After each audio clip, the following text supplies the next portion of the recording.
నమస్తే. Rishi tours and travels driving స్కూల్కు స్వాగతం. ఫ్రెండ్స్, డ్రైవింగ్ వచ్చేసి ఇప్పుడు మనం క్లచ్ క్లాస్ అనేది నేను మీకు అర్థమయ్యేటట్టు కొంచెం చెప్తున్నాను. కొంచెం ఆ వీడియోను సబ్స్క్రైబ్ చేసుకోండి.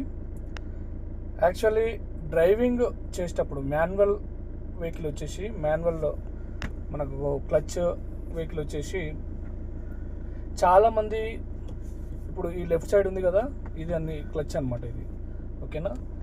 ఇది మిడిల్ వచ్చేసి బ్రేక్ అనమాట. ఈ రైట్ సైడ్ వచ్చేసి యాక్సిలేటర్. ఇది ఓకేనా. ABC ఇది క్లచ్, ఇది బ్రేకు, ఇది వచ్చేసి యాక్సిలేటర్ అనమాట. ఓకేనా. క్లచ్ మనకు చాలా మంది గేర్ వేసేటప్పుడు ఏం చేస్తారంటే క్లచ్ ప్రెస్ చేయండి అని చెప్తే జస్ట్ ఏదో కొంచెం ఇట్లా ప్రెస్ చేసి గేర్ వేయడానికి ట్రై చేస్తారు. అప్పుడు క్లచ్ ఖరాబ్ అవుతుంది, గేర్ అనేది గేర్ బాక్స్ కూడా మనకు ఖరాబ్ అవుతుంది అనమాట. ఎవ్రీ టైము క్లచ్ చేసేటప్పుడు క్లచ్ ప్రెస్ చేసేటప్పుడు మొత్తం టోటల్గా ప్రెస్ చేయాలన్నమాట. కొంతమంది జస్ట్ ఏదో క్లచ్ ప్రెస్ చేయాలి కాబట్టి లైట్గా ఏదో ప్రెస్ చేసి గేర్ వేయడానికి ట్రై చేస్తే అది గేరు పడదు, ప్లస్ మనకు క్లచ్ పెట్టిపోతుంది, గేర్ బాక్స్ కూడా పాడవుతుంది అనమాట. ఎవ్రీ టైం క్లచ్ ప్రెస్ చేసేటప్పుడు డీప్గా ప్రెస్ చేయాలి.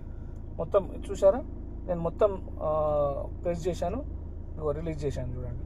లైట్గా ఇలా కాకుండా మొత్తం ఎవ్రీ టైం క్లచ్ ప్రెస్ చేసినప్పుడు మొత్తం ప్రెస్ చేయాలి. ఓకేనా. బ్రేక్ అనేది మనకు ఎంత అవసరమో అంత బ్రేక్ చేసుకుంటాము, కానీ క్లచ్ అనేది ఎవ్రీ టైం చేసేటప్పుడు డీప్గా ప్రెస్ చేయాలి. ఎక్సిలేటర్ అనేది మనకు ఎంత అవసరమో అంత చేసుకుంటాము, బ్రేక్ అనేది ఎంత అవసరమో అంత చేసుకుంటాము. ఓకే, కానీ క్లచ్ అనేది డీప్ ప్రెస్ చేయాలి ఎవ్రీ టైం. మీరు గేర్ వేసుకునేటప్పుడు, వెహికల్ మూమెంట్ స్లో అయినప్పుడు మీరు బ్రేక్ వేసుకొని క్లచ్ ప్రెస్ చేస్తారు కదా, ఎవ్రీ టైం అనేది క్లచ్ అనేది డీప్గా ప్రెస్ చేస్తే మనకు వెహికల్ అనేది కంట్రోలింగ్లో ఉంటుంది, మనకు గేర్ బాక్స్ పాడవకుండా ఉంటుంది, క్లచ్ పెట్ అనేది తొందరగా పోకుండా ఉంటుంది అనమాట. వెహికల్ మూవ్ కూడా మీరు ప్రాపర్గా నడపనీకి ఈ క్లచ్ అనేది మనకు చాలా యూజ్ అవుతుంది. ఇంకొక టిప్ చెప్తాను నేను.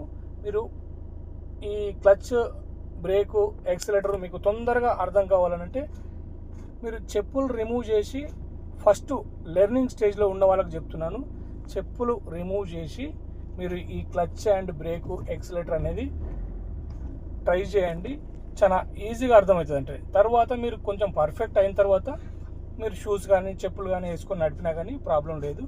లెర్నింగ్ స్టేజ్లో ఉన్న వాళ్ళు చెప్పులు అనేది రిమూవ్ చేసి నడిపితే క్లచ్ రిలీజింగ్, ప్రెస్ చేసేది అదంతా మీకు కొంచెం ఈజీగా మనకు అర్థమవుతుంది అనమాట. ఓకేనా ఫ్రెండ్స్, సబ్స్క్రైబ్ చేసుకోండి. మన Rishi tours and travels driving school, driving classes చెప్తాము. మన దగ్గర బస్సెస్ ఉన్నాయి, రెంట్కు ఇవ్వడానికి బస్సెస్ ఉన్నాయి. రిషి ట్రావెల్స్ పేరుతోటి మనది బస్సెస్ కూడా రన్ అవుతాయి. సబ్స్క్రైబ్ చేసుకోండి ఫ్రెండ్స్. Thank you.